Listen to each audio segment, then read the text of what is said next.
যার লাগানোর জায়গা আছে, যিনি লাগাতে চান, একটা নিম গাছ, একটা দেবদারু গাছ, এর যে কোনো একটা ফ্রি দেই। হাই বন্ধুরা, আসসালামু আলাইকুম। আশা করি সবাই ভালোই আছেন।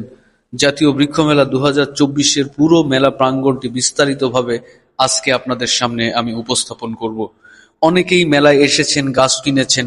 শেষের দিকে মেলা প্রাঙ্গণে ভিড় একটু বেড়েই চলেছে, প্রচুর গাছও বিক্রি হচ্ছে। আমি একজন ব্যক্তির সাথে কথা বলবো এখন। প্রতি বছরই মেলায় একবার আসা হয়, এখানে আসলে ভালো লাগে, পরিবেশটা অনেক সুন্দর। ঢাকার যে নার্সারি গুলোর পাশাপাশি ঢাকার পুরো বাংলাদেশ থেকে বিভিন্ন নার্সারি এখানে আসে। সব বিভিন্ন রকম ভ্যারাইটিস ফুল ফল সব পাওয়া যায়, গাছ, এই জন্য এখানে আসা মূলত। দেশি বিদেশি ফুল ফল গাছের বিশাল পসরা সাজিয়ে অপেক্ষা করছেন নার্সারি মালিকেরা।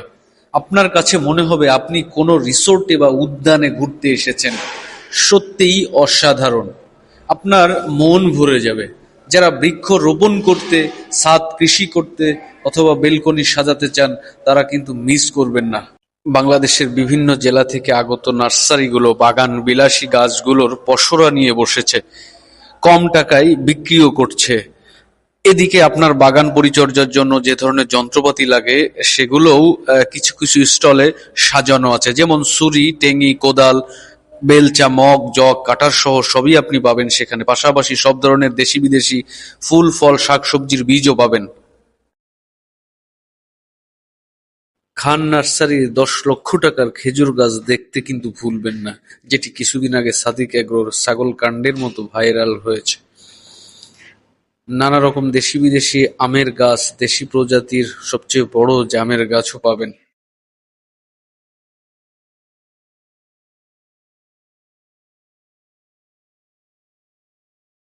একজন নার্সারি মালিকের সাথে কথা বলবো এখন। এই যে ভাই, মেলা 5 তারিখ থেকে মনে হয় প্রধানমন্ত্রী শেখ হাসিনা উদ্বোধন করেছেন। এটা কয় তারিখ পর্যন্ত 14 চলবে? তারিখ পর্যন্ত চলবে। আগামী জুলাইয়ের 14 তারিখ পর্যন্ত চলবে। কেমন বেচা কিনা হচ্ছে গাছ? ভালো। দেখলাম যে সবার একটা উৎসব মুখর আমেজ এটা তৈরি হয়েছে। এখানে মূলত যে আপনার নার্সারিতে হরেক রকম, কত রকমের গাছ আছে এখানে? প্রায় 200 প্রজাতির গাছ আছে না? কেমন বেচা কিনা চলছে এখন? ভালো, বেশ ভালো।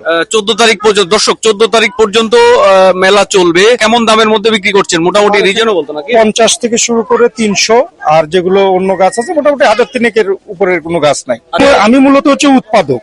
ধরেন আমরা ইন্ডিয়া থেকে যে গাছটা প্রথমে 2000 টাকায় কিনে নিয়ে আসি, 10,000 টাকায় কিনে নিয়ে আসি, সেই গাছটা নিজে আমি উৎপাদন করে জিনিসটারে 1000 থেকে 300, 1500 এরকমের বানায় ফেলি। হ্যাঁ, তাতে আমার নার্সারির নাম হীরা নার্সারি। আমার কাছ থেকে নিয়ে এসে বিভিন্ন ঢাকা শহরে যেগুলো নার্সারি আছে এরা এসে আবার বিক্রি করে আমাদের কাছ থেকে নিয়ে আসে। আপনি আপনার নার্সারিটা কোথায়? আমার নার্সারি আশুলিয়া ড্যাফোডিল ইউনিভার্সিটির পাশে। বাংলাদেশে 18 কোটি মানুষের এই জনসংখ্যার দেশে এখানে আমাদের 17% গাছ আছে, যেখানে আমাদের 25% গাছ থাকা দরকার। এবং পর্যাপ্ত অক্সিজেনের জন্য আমরা ঢাকা শহর সহ আমাদের প্রত্যেকটি জায়গার আঙ্গিনাগুলোকে আমরা গাছ দিয়ে ভরে ফেলতে পারি। যার লাগানোর জায়গা আছে, যিনি লাগাতে চান, একটা নিম গাছ, একটা দেবদারু গাছ, এর যে কোনো একটা ফ্রি দেই। আপনি কি কি গাছ কিনলেন ভাই? তো এখানে আছে থাইলঙ্গান, পেয়ারা, তারপর রামবুটাম, মিয়াজাকি আম, আমি তো অনেকগুলি গাছ কিনছি। ভাই অনেকগুলো গাছ কিনেছেন, কত টাকার গাছ কিনলেন? 5,750। ছাদ কৃষির জন্য নাকি? ছাদ কৃষির জন্য। মেলায় শেষ মুহূর্তে গাছের দাম অনেক কম থাকে, অনেক কম মূল্যে হাজারো জাতের গাছ কিনতে পারবেন। এটি চলছে পুরাতন আন্তর্জাতিক বাণিজ্য মেলা কেন্দ্রে, বঙ্গবন্ধু আন্তর্জাতিক সম্মেলন কেন্দ্রের ঠিক পাশেই। এখন জুন জুলাই মাসে গাছ রোপণের সেরা সময়, আসুন গাছ রোপণ করি, পরিবেশ বাঁচাই।